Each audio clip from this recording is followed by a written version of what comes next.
morning, good evening, whoever you are, wherever you are, whatever you might be doing. We wish to welcome you to the Silverlight Show.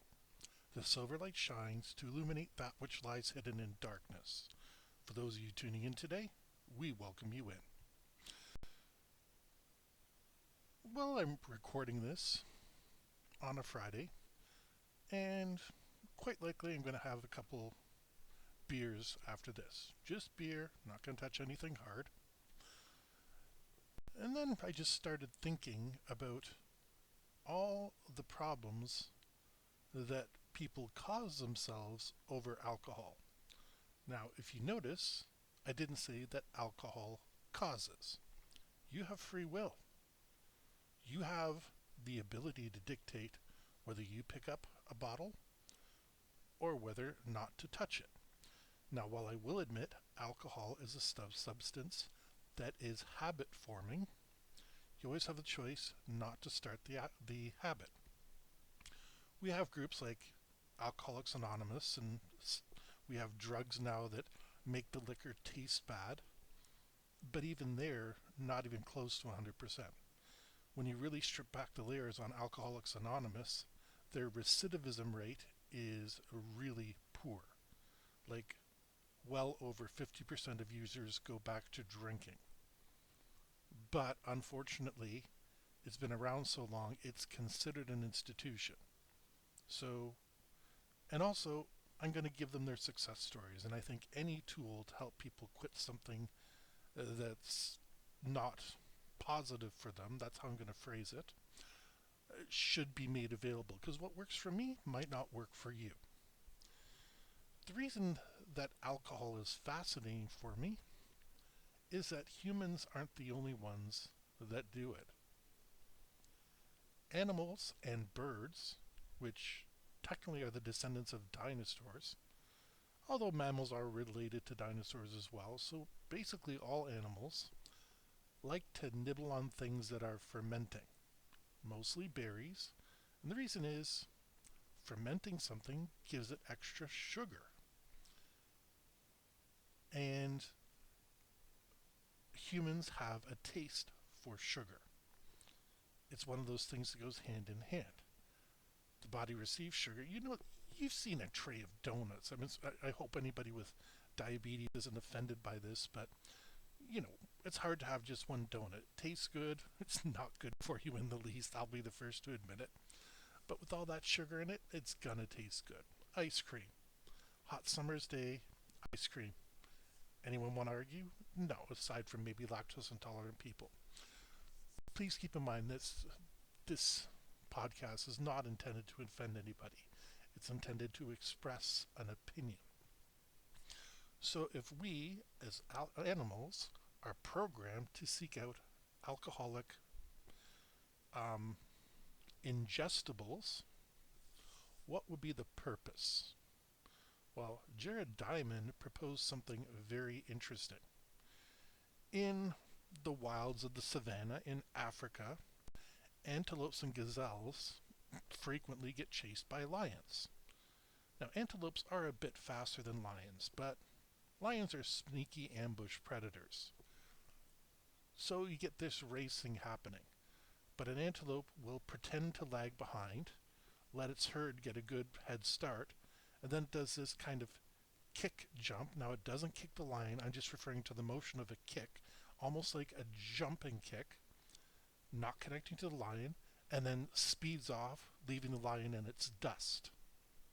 Now, Jared Diamond's theory is that our brains, again, this is a theory, our brains are programmed to show we are capable of being victorious even when we're somehow impaired.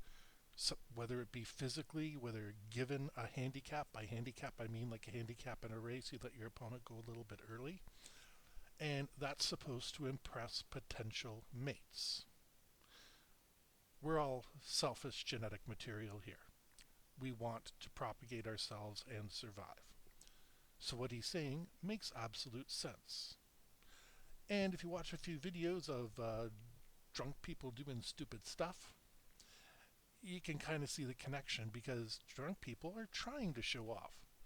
Whether it's, oh, I can lift that 500-pound barbell, look at, injury there, or standing on his or her balcony and leaning overwards trying to show, woo, I'm not afraid. And it winds up with, woo, I need an ambulance, woo, woo, woo. The fact is, people enjoy drinking. And I really don't want to address the other intoxicants here. Marijuana, it's a completely different experience. Magic mushrooms, a completely different experience. And I don't really have much harder experience than that. I got slipped ecstasy one time.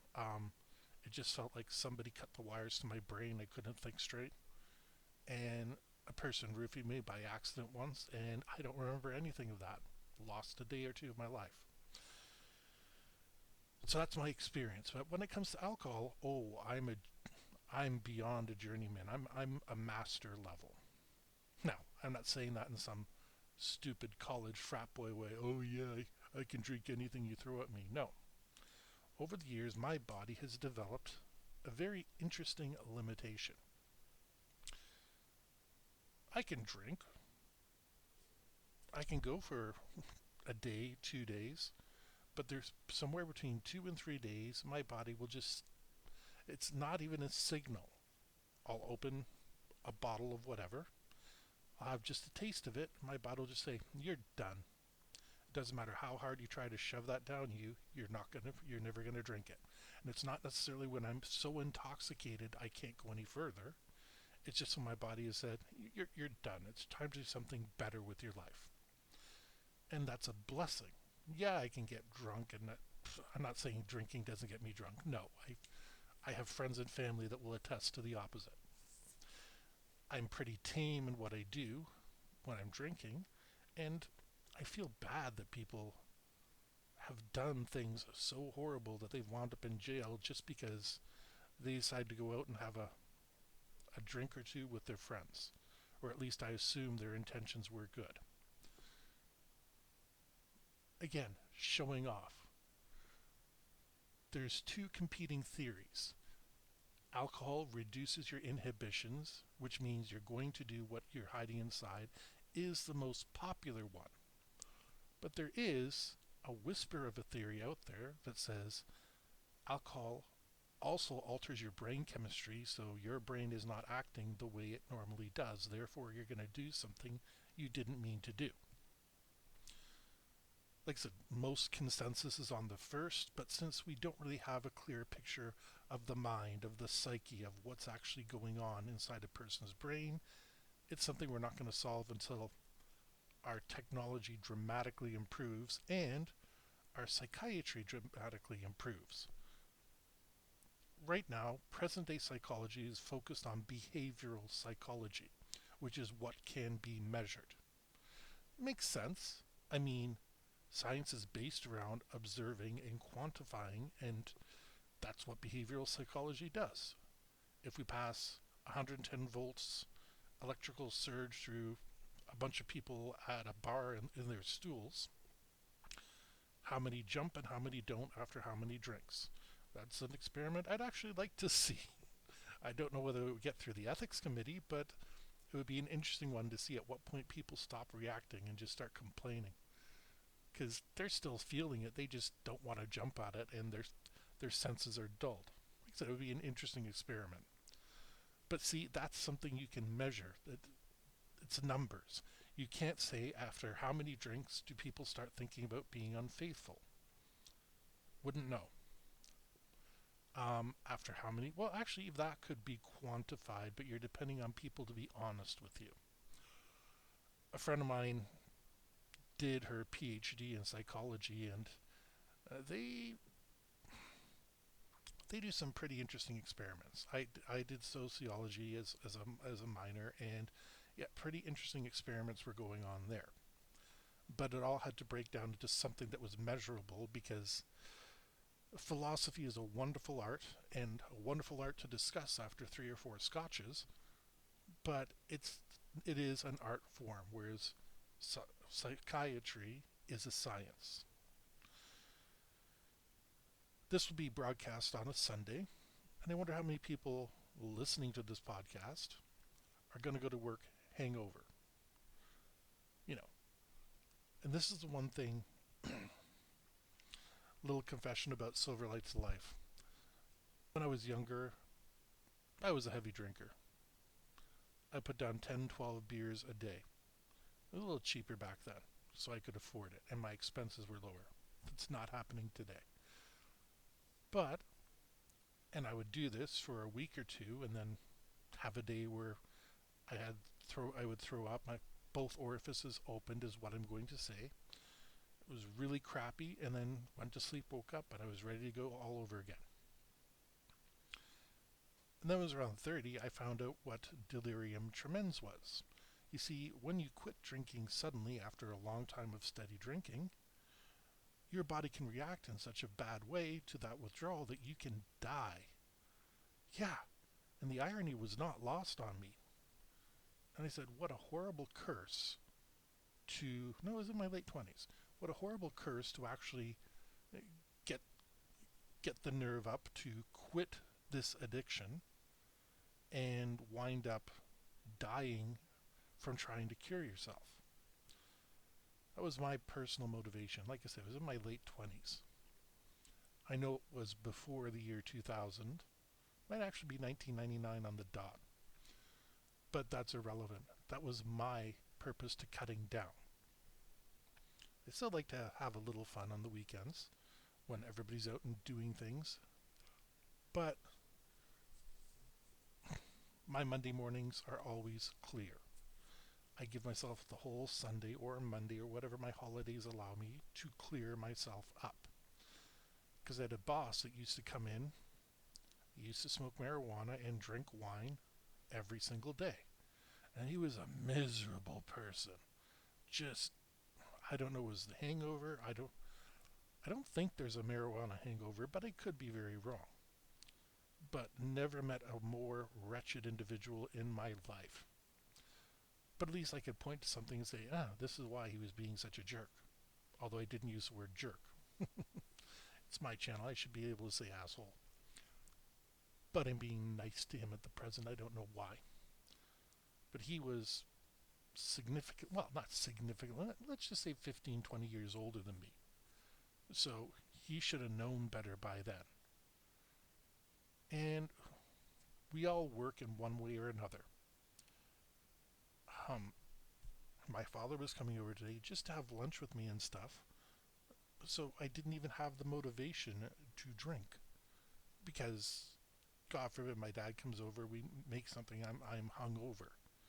My dad wouldn't be judging me, I'd be judging myself. Oh, I don't feel well. Oh, who needs that? But the end of this is, there's a lot of problems in this world. And I'm not judging you whether you're a drinker, a non-drinker, a recovering alcoholic. I don't like labeling people as recovering alcoholics because some people insist that that label be applied for the rest of your natural life. And that's tragic in my opinion.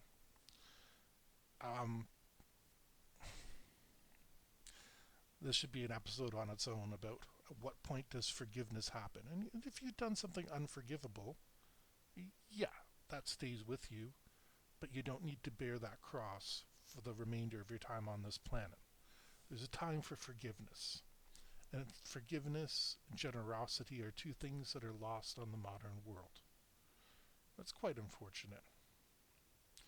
But be that as it may, we can endeavor to improve ourselves, whether intoxicated or not, to show our better side by being more generous and more forgiving. Hey, I just understood why people buy a round for the entire bar. They're showing off to impress the potential mates.